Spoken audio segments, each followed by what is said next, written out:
ഒരു നിമിഷം നമുക്ക് കണ്ണുകളടയ്ക്കാം, പ്രാർത്ഥിക്കാം. ഞങ്ങളുടെ പാപങ്ങൾക്ക് വേണ്ടി ഞങ്ങളെ വീണ്ടെടുക്കുവാനായി ഈ ലോകത്തിലേക്ക് മനുഷ്യനായി അവതരിച്ച ഞങ്ങളുടെ കർത്താവായ യേശുക്രിസ്തുവേ, അങ്ങയുടെ തിരുജനനത്തിൻ്റെ സന്തോഷത്തിൻ്റെ നാളുകൾ വീണ്ടും ഞങ്ങൾക്ക് ഓർക്കുവാനും അതിൻ്റെ സന്തോഷം പരസ്പരം പങ്കിടുവാനും തക്കവണ്ണം ഈ ഒരു അനുഗ്രഹീതമായ സമയം ഞങ്ങൾക്ക് നൽകിയതിനായി സ്തോത്രം ചെയ്യുന്നു. അങ്ങയുടെ തിരുജനനത്തിൻ്റെ സന്തോഷത്തെക്കുറിച്ച് അല്പസമയം ചിന്തിക്കുവാൻ തക്കവണ്ണം ഈ സമയത്തെ പ്രത്യേകമായി വേർതിരിക്കുന്നു. സംസാരിക്കുന്ന അടിയൻ്റെ മേലും കേൾക്കുന്ന പ്രിയപ്പെട്ടവരുടെ മേലും അങ്ങയുടെ ആത്മാവിനെ പകരണമേ. യേശുക്രിസ്തുവിൻ നാമത്തിൽ തന്നെ ആമേൻ. ദൈവത്തിൻ്റെ ഏറ്റവും പരിശുദ്ധമായ നാമം വാഴ്ത്തപ്പെടുമാറാകട്ടെ. പുതിയങ്ങാടി CSI സഭയുടെ ക്രിസ്മസ് കരോളിൽ പങ്കെടുക്കുവാൻ തക്കവണ്ണം ദൈവം അനുവദിച്ചനായ ദൈവത്തിന് ആദ്യമായി നന്ദി അർപ്പിക്കുന്നു.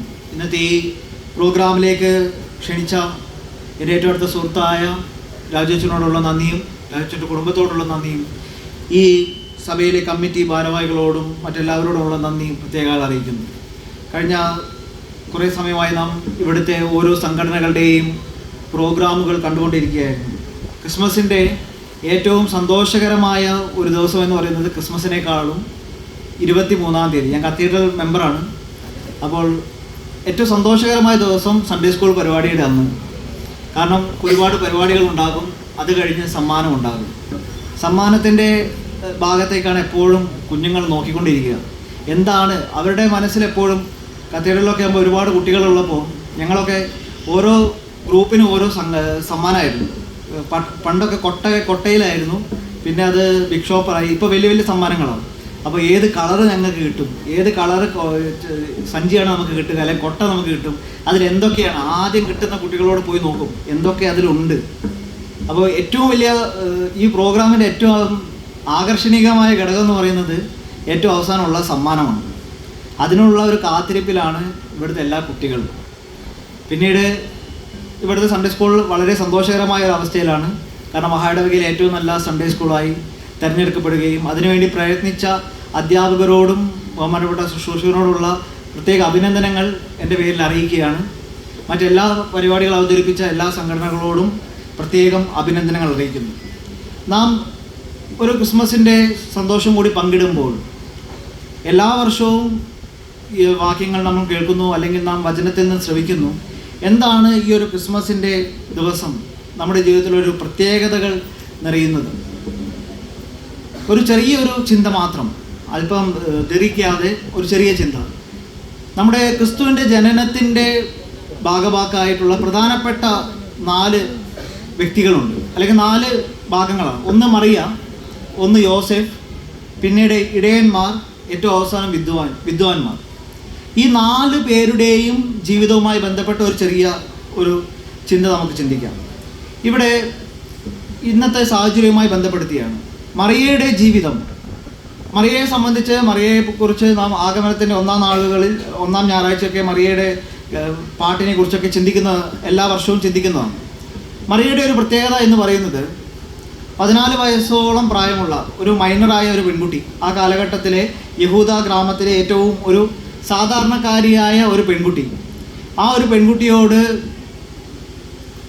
യഹോവയുടെ ദൂതൻ മാലാഖ വന്ന് ഒരു ഗർഭം ധരിക്കുമെന്ന് പറയുന്ന സമയത്ത്, ഇന്നത്തെ കാലഘട്ടത്തിലും 2023 ഏതാണ്ട് 21 നൂറ്റാണ്ടുകൾ കഴിഞ്ഞപ്പോഴും ഇന്നും നമുക്ക് ഒരു വിവാഹം കഴിക്കാതെ ഒരു കുഞ്ഞുണ്ടാവുക അല്ലെങ്കിൽ ഗർഭിണിയാവുക, അതൊക്കെ പറയുമ്പോൾ ഒരിക്കലും അംഗീകരിക്കരുത്. എത്രത്തോളം ഡെവലപ്പായ രാജ്യങ്ങളായാൽ പോലും, എത്രത്തോളം ഡെവലപ്പായ സമൂഹമായാൽ പോലും അംഗീകരിക്കാൻ പറ്റാത്ത കാലഘട്ടത്തിൽ, അന്നത്തെ ആ കാലഘട്ടത്തിൽ അത്തരത്തിലുള്ള ഒരു ദൈവത്തിൻ്റെ ശബ്ദം കേട്ടപ്പോൾ, ദൈവത്തിൻ്റെ ദൂതൻ്റെ ശബ്ദം കേട്ടപ്പോൾ അത് സ്വീകരിക്കുവാൻ തക്കവണ്ണം മറിയ തന്നെ താൻ ഒരുക്കി.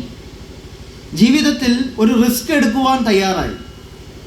ചരിത്രം നാം പരിശോധിക്കുമ്പോൾ എവിടെയെല്ലാം ഒരു മാറ്റങ്ങൾ ഉണ്ടായിട്ടുണ്ടോ അതെല്ലാം തന്നെ ഒരു റിസ്ക് എടുക്കുന്ന വ്യക്തികളിലാണ്, അല്ലെങ്കിൽ റിസ്ക് എടുക്കുന്ന സമൂഹത്തിൻ്റെ മുന്നിലാണ് ഒരു മാറ്റങ്ങൾ ഉണ്ടാകുന്നത്. ഒരു ബിസിനസ് സംരംഭം വിജയിച്ച ആളുകളോട് ചോദിക്കുമ്പോൾ അവർ ഒരു പടി മുന്നോട്ട് വെക്കുന്ന സമയത്ത് ഒരു റിസ്ക്കാണ്, അവർ ഇൻവെസ്റ്റ് ചെയ്യുന്നത് ഒരു റിസ്ക്കാണ്.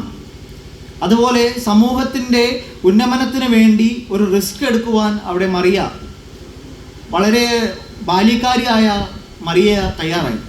അതായിരിക്കണം ക്രിസ്തുവിൻ്റെ ഒരു ശുശ്രൂഷയിലായിരിക്കുന്ന നമ്മളെല്ലാവരും. ക്രിസ്തുവിൻ്റെ ശുശ്രൂഷകന്മാർ മാത്രമല്ല, ക്രിസ്തുവിനെ വിളിക്കപ്പെട്ട രക്ഷിക്കപ്പെട്ട എല്ലാവരും, ക്രിസ്തുവിനെ സ്വീകരിച്ച എല്ലാവരും ക്രിസ്തുവിൻ്റെ ശുശ്രൂഷയിലുള്ളവരാണ്. അവരെല്ലാവരും ദൈവരാജ്യ വർധനവിന് വേണ്ടി ഒരു റിസ്ക് എടുക്കുവാൻ തയ്യാറായിരിക്കുന്നവരായിരിക്കണം.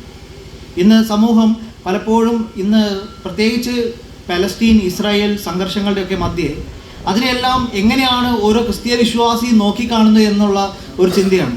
പലപ്പോഴും മനുഷ്യത്വം നഷ്ടപ്പെട്ട് ചിലപ്പോൾ നാം വർഗീയവാദികൾ ജാതിവാദികളൊക്കെ ആയി പോകാറുണ്ട്. എവിടെയാണ് അവരുടെ ആ വേദന? എൻ്റെയും ഒരു സഹോദരനാണ്, സഹോദരിയാണ്, എൻ്റെ ഒരു കുഞ്ഞാണ് അവിടെ വേദനിക്കുന്നത് എന്ന് ചിന്തിക്കാത്ത ഒരവസ്ഥ. അവിടെ മതത്തെ കൊണ്ടുവരുന്നു, അല്ലെങ്കിൽ സമൂഹത്തെ കൊണ്ടുവന്ന് നാം മനുഷ്യത്വത്തിൽ നിന്ന് മാറിപ്പോകുന്ന അവസ്ഥ. എന്നാൽ ഒരു റിസ്ക് എടുത്ത് അതിനെതിരെ പ്രതികരിക്കുവാൻ, അല്ലെങ്കിൽ നമ്മുടെ സമൂഹത്തിന് വേണ്ടി ഒരു റിസ്ക് എടുക്കുവാൻ നാം തയ്യാറായിരിക്കണം. രണ്ടാമത് കാണുന്നത് യോസഫിനെയാണ്. സമവീക്ഷണ സുവിശേഷത്തിലായാലും യോഹന്നാൻ സുവിശേഷത്തിലായാലും യേശു ക്രിസ്തുവിൻ്റെ ജനനം വിവരിക്കുന്ന എവിടെ പോലും യോസേഫ് ഒരു അക്ഷരം മിണ്ടുന്നതായി നാം കാണുന്നില്ല. യോസേഫ് ഒരു ഉത്തരം പറയുന്നതായി നാം എവിടെയും രേഖപ്പെടുത്തി കാണുന്നില്ല. യോസേഫ് ശ്രവിക്കുന്നുണ്ട്, എല്ലാം കേൾക്കുന്നുണ്ട്, എന്നാൽ യോസേഫിൽ നിന്ന് തിരിച്ചൊരു ഉത്തരം നൽകുന്നില്ല. എന്നാൽ യോസേഫിൻ്റെ ആ കേൾവിയിലൂടെ ഉണ്ടാകുന്ന തീരുമാനങ്ങൾ അത് വലിയൊരു വിപ്ലവത്തിനാണ് സാക്ഷ്യം വഹിച്ചിരിക്കുന്നത്. താൻ വിവാഹം കഴിക്കാൻ പോകുന്ന പെൺകുട്ടി ഗർഭിണിയാണ്, പരിശുദ്ധാത്മാവിനാൽ ഗർഭിണിയായിരിക്കുന്നു എന്ന് അറിയുന്നു. ആ പെൺകുട്ടിയെ സ്വീകരിക്കണമെന്ന് മാലാഖമാർ ദൂതന്മാർ മുഖാന്തരം അറിയുന്നു.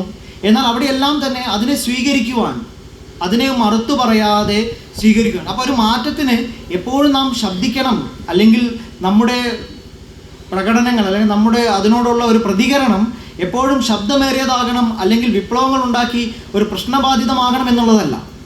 നിശബ്ദതയോടുകൂടെയും നമുക്ക് ഒരു സമൂഹത്തിൽ മാറ്റം വരുത്തുവാൻ സാധിക്കും.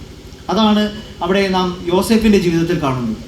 പിന്നീട് നാം കാണുന്നത് അവിടുത്തെ ഇടയന്മാരാണ്. ഇടയന്മാരുടെ ജീവിതം എന്ന് പറയുന്നത്, നാം ആ ഇടയന്മാരുടെ ശുശ്രൂഷ, ആ ഒരു തണുപ്പ് കാലഘട്ടത്തിൽ പോലും ഒരു കൂരയില്ലാതെ, ഒരു ഭവനമില്ലാതെ അവരാ തണുപ്പിൽ ആകാശത്തേക്ക് നോക്കി കിടക്കുന്ന ഒരു ചിത്രമാണ് നാം ഇടയന്മാരിൽ കാണുന്നത്. അതുകൊണ്ടാണല്ലോ അവർ നക്ഷത്രത്തെ കാണുന്നത്. അത്തരത്തിലുള്ള ആ ഇടയന്മാർ ഇന്നത്തെ ഒരു സമൂഹവുമായി വെച്ച് നോക്കുമ്പോൾ സാധാരണക്കാരിൽ സാധാരണക്കാരായ, അല്ലെങ്കിൽ ദരിദ്രന്മാരായ പാവപ്പെട്ട വ്യക്തികൾ, അവർ ആ നക്ഷത്രത്തെ കണ്ടപ്പോൾ അതിനെ സ്വീകരിച്ച് ആ ഒരു ദൈവദൂതനെ, ദൈവത്തിൻ്റെ കുഞ്ഞിനെ കാണുവാനായി, രാജപുത്രനെ കാണുവാനായി മുന്നോട്ട് പോവുകയാണ്. ഇന്ന് പലപ്പോഴും നാം മാറി നിൽക്കുന്നു. എനിക്ക് കഴിവില്ല, എനിക്ക് പാടുവാൻ അറിയില്ല, എനിക്ക് സംസാരിക്കുവാനുള്ള കഴിവില്ല, അല്ലെങ്കിൽ എനിക്ക് വിദ്യാഭ്യാസമില്ല, എനിക്ക് സമ്പത്തില്ല എന്ന് പറഞ്ഞ്, ആരോഗ്യമില്ല എന്ന് പറഞ്ഞ് മാറി നിർത്തുമ്പോൾ, അല്ലെങ്കിൽ മാറ്റി നിർത്തപ്പെടുമ്പോൾ, അത്തരത്തിലുള്ള വ്യക്തികളെ കണ്ടുപിടിച്ച് ദൈവം തൻ്റെ കുഞ്ഞിനെ, തൻ്റെ മകൻ ഈ ലോകത്തിൽ രക്ഷകനായി പിറന്നു എന്നുള്ളത് ആ ഒരു ഇടയന്മാരോടാണ് അറിയിച്ചത്. അവർ അവിടെ മാറി നിൽക്കാതെ തങ്ങൾക്ക് ലഭിച്ചിരിക്കുന്ന ആ ദൂതിനെ സ്വീകരിക്കുകയും ആ ദൂത് മനസ്സിലാക്കുവാൻ, ആ കുഞ്ഞിനെ കാണുവാനായി അവിടേക്ക് പുറപ്പെടുകയും ചെയ്യുന്നു. നമുക്ക് ലഭിച്ചിരിക്കുന്ന കഴിവുകൾ, ഇന്ന് നാം ഇവിടെ കണ്ടിരിക്കുന്ന ഓരോ പ്രോഗ്രാമുകളും വ്യത്യസ്തമായ കഴിവുകളുള്ളവർ, അവരെല്ലാവരും ഒന്നു ചേർന്ന്, ഒരാളെയും മാറ്റി നിർത്താതെ എല്ലാവരെയും ചേർത്ത് നിർത്തിക്കൊണ്ട് ഇവിടെ പ്രോഗ്രാമുകൾ അവതരിപ്പിക്കുന്നു. ആ ഒരു പ്രോഗ്രാമുകൾക്ക് മാത്രം ഒതുങ്ങാതെ നമ്മുടെ സഭയിലായാലും സമൂഹത്തിലായാലും ആ ഒത്തൊരുമയോടെ എല്ലാവരും ഒന്നിച്ചു നിന്നുകൊണ്ട്, ആരും മാറി നിൽക്കാതെ, എനിക്ക് കഴിവില്ല, പ്രാപ്തിയില്ല എന്ന് പറയാതെ, എല്ലാവർക്കും നൽകിയിരിക്കുന്ന താലന്തുകൾ തക്കത്തിൽ ഉപയോഗിക്കുവാൻ ആ ഇടയന്മാരെ പോലെ നമുക്ക് സാധിക്കണം. അവസാനമായി വിദ്വാൻമാരുടെ ജീവിതമാണ്. വിദ്വാൻമാർ എന്ന് പറയുന്നത് നമ്മുടെ ഇന്നത്തെ കാലഘട്ടത്തിൽ നോക്കുമ്പോൾ വിദ്യാസമ്പന്നരായ നല്ല വ്യക്തികൾ, നല്ല സാമ്പത്തികമായ ഉന്നമനത്തിലുള്ള വിദ്യാസമ്പന്നരായ വ്യക്തികൾ. അവരെ പലപ്പോഴും വളരെ ചിന്തിക്കുന്ന എല്ലാം തന്നെ സയൻറ്റിഫിക് ആയിട്ടാണ്, ശാസ്ത്രപരമായി ചിന്തിക്കുകയും ശാസ്ത്രപരമായി എല്ലാത്തിനെയും നോക്കിക്കാണുകയും ചെയ്യുന്ന വ്യക്തികൾ. അവർ ആ നക്ഷത്രത്തെ കണ്ടപ്പോൾ അവർക്ക് മനസ്സിലായി ഒരു രക്ഷകൻ പിറന്നു എന്ന്. എന്നാൽ എവിടെ പിറന്നു എന്ന് രണ്ടാമതൊന്നും ചിന്തിക്കേണ്ടത് അവർക്ക് ആവശ്യമില്ല. കാരണം രക്ഷകൻ പിറക്കുക, അല്ലെങ്കിൽ ഒരു രാജപുത്രൻ പിറക്കുക രാജാവിൻ്റെ സന്നിധി, രാജകൊട്ടാരത്തിൽ മാത്രമാണ്. ആ രാജകൊട്ടാരത്തിലേക്ക് അവർ യാത്രയാകുന്ന സമയത്ത്, യാത്രയായി ഹെരോദാവിനെ കണ്ട്, എവിടെയാണ് ഈ ലോകത്ത്, ഈ രാജ്യത്തിൻ്റെ അടുത്ത തലമുറ പിറന്നിരിക്കുന്നതെന്ന് ചോദിക്കുമ്പോൾ, അത് ഇവിടെയല്ല, വേറെ എവിടെയാണ്, നിങ്ങൾ കണ്ടുപിടിക്കൂ എന്ന് പറഞ്ഞ് അവരെ യാത്രയാക്കുകയാണ്. എന്നാൽ അവിടെ അവർ യഥാർത്ഥമായ രക്ഷകനെ കണ്ടെത്തി കഴിഞ്ഞ ശേഷം, അവരുടെ തിരികെയുള്ള യാത്ര അവർ വന്ന വഴി അല്ലായിരുന്നു. അവരുടെ വന്ന വഴിയല്ലായിരുന്നു. ക്രിസ്തീയ ജീവിതത്തിൽ ഏറ്റവും പ്രധാനപ്പെട്ട ഒരു തത്വമാണത്. നാം ക്രിസ്തുവിനെ അന്വേഷിച്ച് യാത്ര ചെയ്യുന്നു. കുഞ്ഞുങ്ങളായ കാലഘട്ടം മുതൽ നമ്മുടെ രക്ഷകനെ അന്വേഷിച്ച് യാത്ര ചെയ്യുന്നു.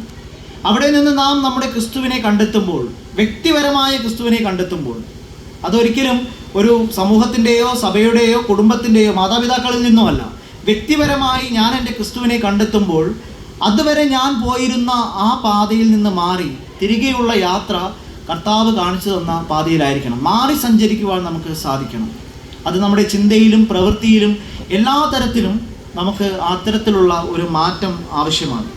ഇവിടെ നമ്മുടെ ഓരോരുത്തരുടെയും ജീവിതത്തിൽ അത്തരത്തിലുള്ള ഒരു മാറ്റം ഈ ഒരു ക്രിസ്മസ് കാലഘട്ടത്തിൽ ഉണ്ടാകണം. ഒരു ചെറിയ കഥ പറഞ്ഞ് ഞാൻ അവസാനിപ്പിക്കട്ടെ.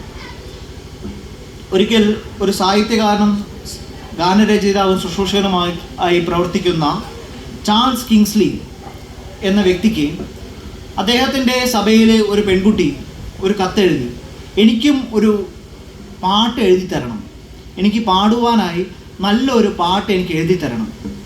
അദ്ദേഹം ആ കത്തെടുത്ത് വായിച്ച ശേഷം ആ പെൺകുട്ടിക്ക് ഇപ്രകാരമാണ് മറുപടി എഴുതിയത്: പ്രിയ മകളെ, എൻ്റെ കയ്യിൽ ഇപ്പോൾ പുതുതായിട്ടുള്ള ഒരു പാട്ടും തന്നെ ഇല്ലല്ലോ. എന്നാൽ ഞാൻ നിനക്ക് അതിശ്രേഷ്ഠമായ ഗാനം അത് എന്താണെന്ന് ഞാൻ നിനക്ക് പറഞ്ഞു തരാം.